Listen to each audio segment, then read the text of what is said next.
Sorry, it's taking so long.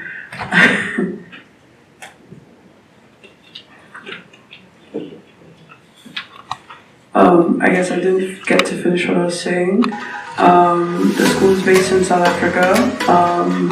I was born in Kenya and I moved to South Africa. I grew up in South Africa. I was and I still am very passionate about education. And the organization, there we go, finally. The organization aims to, or its mission, is to provide accessible, world-class technical and soft-skill education so that youth everywhere can succeed in the global digital economy. Now, I was going to call you Mr. Eldon, but after you mentioned that you preferred being called Mike... It's not a preference, it's an insistence. Okay, I will be calling you Mike. There's two things he mentioned in his presentation that I'd like to bring up. Firstly, the emphasis on soft skills. That's something that from the get-go, when you're even doing your Nobel interview, they emphasize the fact that they're instilling soft skills in you in your time there. And I only joined Nobel in about May, like the last week of May. So I've only been interning there for about 2 months. But something that came through, and I've spoken to Andrew, who's the CEO, about it, is how many people that have gone through Nobel, which started in 2019, have been able to get global jobs. Something that I won't say, okay, a good thing that came from the pandemic is how people were able to start working remotely. And so many of the Nobel participants went through the courses and were able to get jobs. There were Kenyans that went and got jobs in European countries, and it's something that crosses borders from the 98 countries that Nobel represents. Many of the people are able to work within other countries. Like, I'm currently working with a software development team that is based in Ukraine. It's a very interesting experience, and it really opens up your market. And Millie mentioned at the beginning, when she was bringing in concepts, that people were telling her that she was bringing in foreign concepts. But that boundary is something that we need to break if we want to push through and develop as Kenya as a whole, Africa as a whole. We need to be willing and ready to accept concepts like globalization, because that's where the future is headed. And there's so much untapped potential in Africa that if we accepted globalization would allow us to go forward. Now, if you end up being a Nobel intern, this is what you will go through. There's an intro course, and these highlight the in-demand skills which Millie was talking about at the beginning. You get taught web design, you get taught pitch and presentation, which allows me to have made the beautiful presentation I made now, and the basics of internet and troubleshooting. They're very detailed courses, but they manage to portray them in a way that makes it easy to learn. And then once you've completed that course, you go into leadership. Now, another thing that Mike had mentioned was how there's a big focus on macho leadership. The big tough, I'm supposed to be the head, and you listen to me, and my word is what is end. But the course that they offer for leadership, they initially break down the main skills of leadership for you. They show you what leadership looks like from when you are leading from a head perspective and you are the one that's calling the shots and delegating work.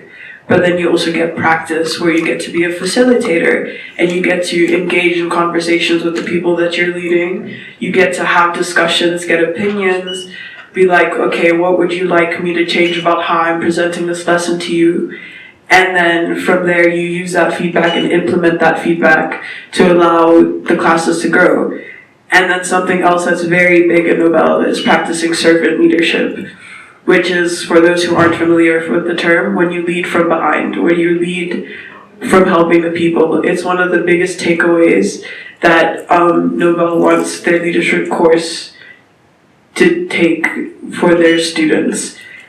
Servant leadership is something that is, I guess, a polar opposite to what the global macho leadership is, but it's something that's quite necessary for us to grow. And then once you have gone through these courses, there is specialization, and it's a deeper dive into courses that are relevant in society today. Currently, there's only 3 specialization options, but they are looking to expand.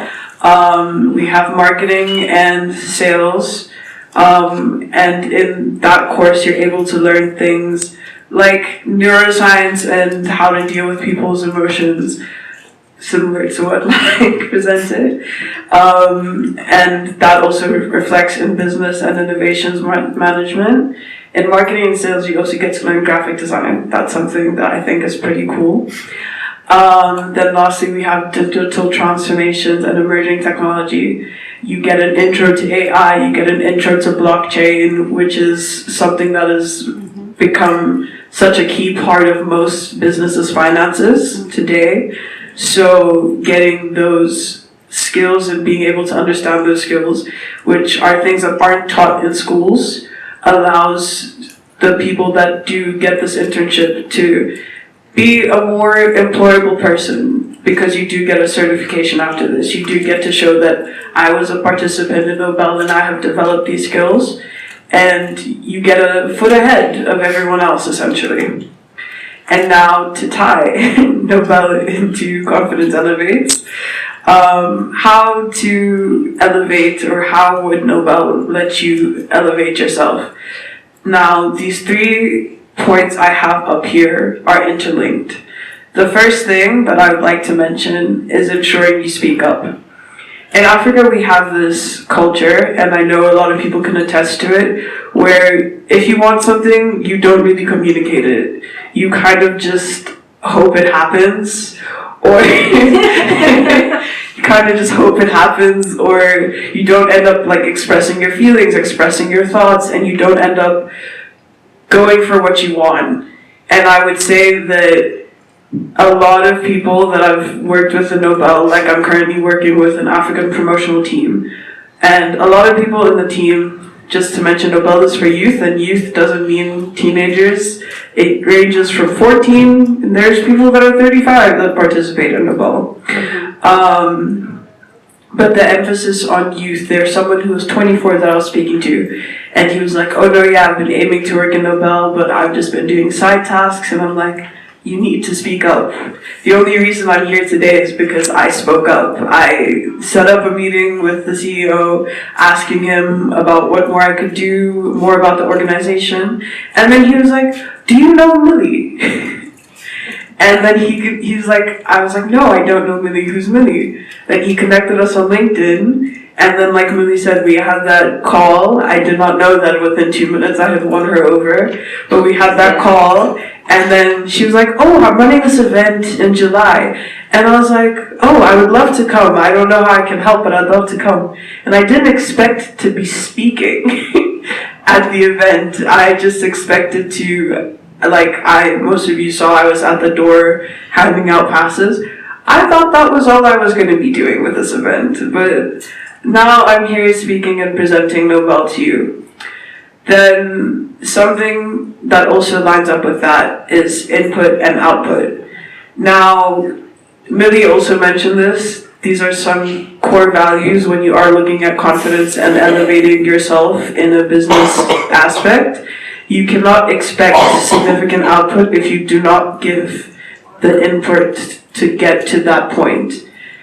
If you want to get to a level where people would employ you solely because they know, oh, this person's name, they will do a fantastic job and we will pay you as much as you are able to ask for you to do that fantastic job, you have to show that you will continually put in the input to get that output, and that's where you'd end up progressing in life. And then it ties to resilience because, okay, I'll be done in a second. It ties to resilience because you won't always get your first, second, third job. It's definitely something that is disheartening to most people. is the fact that you may get rejections, you'll be declined, and that usually leads people to go back into their shell and be like, oh, I'm just gonna stick to what I'm comfortable with. Like the person who spoke about growth mindset was saying, she just stayed in her comfort zone, and that keeps a lot of people in their comfort zone, but you need to be resilient and push yourself to continue to speak up, to give in that input and eventually get that output. So this triad of skills is obviously something that allows you to go far, but is what's key in keeping up in this globalized economy, and is what's taught in Nobel. And then I have a Q&A slide. I don't know if anyone has questions.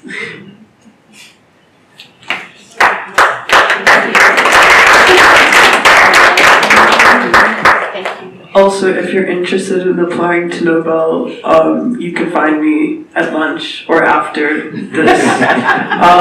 Generally, it's a worthwhile experience. Like I said, they accept anyone from the ages of 14 to 30s.